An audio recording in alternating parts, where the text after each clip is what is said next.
Alrighty, so we're back for lesson 3. This time we're going to be on page 5 of the Essential Elements book, as that's what we're working out of. If you haven't played lessons 1 and 2, but you know a little bit about playing, maybe you're returning, or I just think you can jump in okay, well, you're welcome to watch it. And if you think you're behind that, you might go back to lesson 1. Okay, so we're going to talk a little bit about one of the yellow boxes that you see here on page 5, and I'll show that on the screen if you don't have the book. We're going to be talking a little bit about what you're looking at on the page. Well, for one thing, you're looking at a treble clef sign. The trumpet plays in treble clef. Tubas, baritones, trombones play in bass clef, but a lot of woodwind instruments also play in treble clef. It's just a fancy looking sign that you see, and after that, you'll see the time signature. You'll notice the time signature here is 4/4, and the top 4 just talks about how many beats are in each measure. And the second one, the bottom 4, talks about what note gets actually 1 beat. Well, in this case, the quarter note gets 1 beat, and that's what we've been doing throughout these lessons so far. We're just working in 4/4 time right now to get the idea. But there can be other amounts of beats in a measure. That's not important right now. All right, so note names. We got that whole scale going on the right-hand side of that block. It shows you all the notes from C all the way up to something higher than that. What is it? I have to get close to it because I'm blind. But it goes all the way up to F at the top of the staff. So we haven't learned all of those notes yet, but you will learn them all by the time we get through these lessons. All right, next up in the yellow box, we have a sharp sign. It looks like a hashtag, and it just goes before a note if that note is to be altered in the way you play it. If you look at the music in number 11 there, you'll see that C. Later on, you'll learn how to play a C sharp, which is a totally different note, even though it's written on the same line. But that sharp that'll cue us in on that later on. You'll also notice a flat sign, and it's the same thing. You put it in front of a note, and you drop that note by half a step.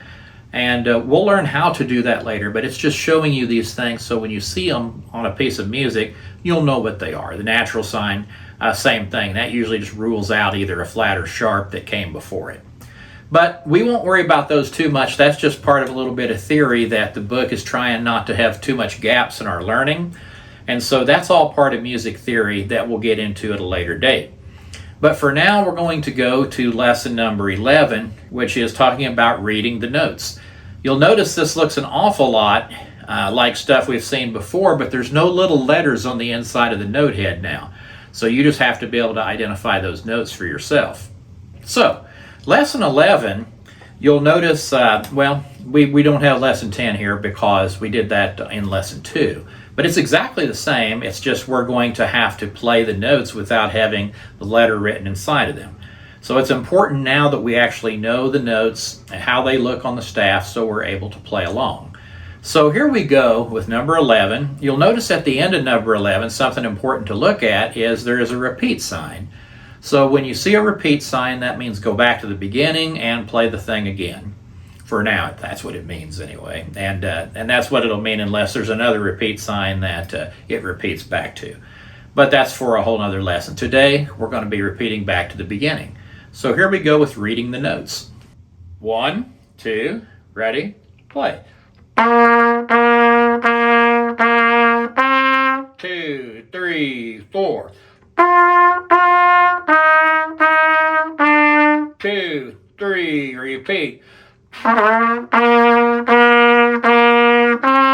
2, 3, 4.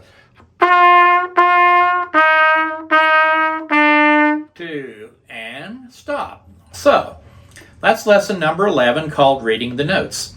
And you can practice that as many times as you need to practice it till you get it to where you think it sounds really good. All right, so we're going to move on to number 12, which is called First Flight. You'll notice this, like some of the other songs, is changing notes now more often than every 4 beats. You have 2 E's, you have 2 D's, followed by 3 C's and a rest. Then you go all the way up to your highest note you've learned, which is a G, and you play 2 of those, 2 F's, and then you play a E, D, and a C. And at the end of this also is a repeat sign. So we will play this 2 times, and it's called First Flight. So let's take a look at it. 1, 2, ready. play.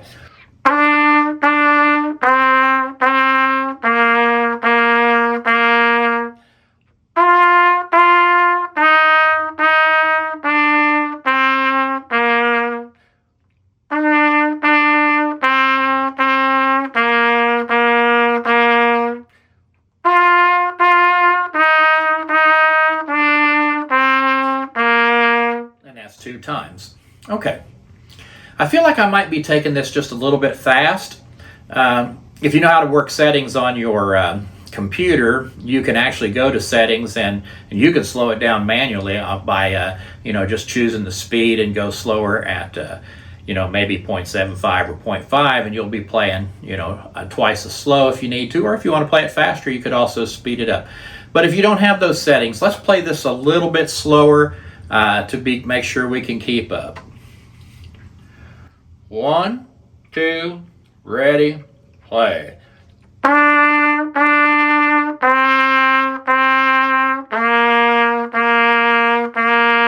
Rest.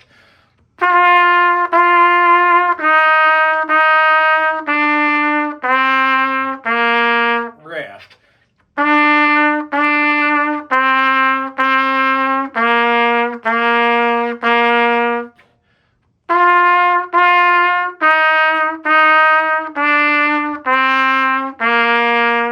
Okay, so that's all for first flight, number 12. Let's take a look at 13. 13 is just an essential elements quiz. So this is kind of a theory quiz, and it's asking you to name those notes that are written by their letter name. You'll notice it give you the first 3 there in C, D, and E, but after that you got to fill in the blanks to tell us what note is what note. You can do that by checking out the little yellow box that's halfway up the page, note names, and it has all of the note names for you. And so that's something that you could just kind of do if you're interested in doing to make sure that you're keeping up on the being able to read the music aspect of your lessons. And so that's going to be it for lesson number 3. We have finished page 4 and 5 now, and in lesson 4 we'll jump into page 6. Try to get in a half hour of practice a day if you can, and we'll be through this book before you know it, and you'll be playing all kinds of cool songs and getting to the goals that you want to get to on trumpet. If there's anything that you need as far as additional support in learning how to play, if you're having trouble with something that I'm not identifying, just say so in the comments and I will address that so we can get that fixed. So have a great day, and I will talk to you later.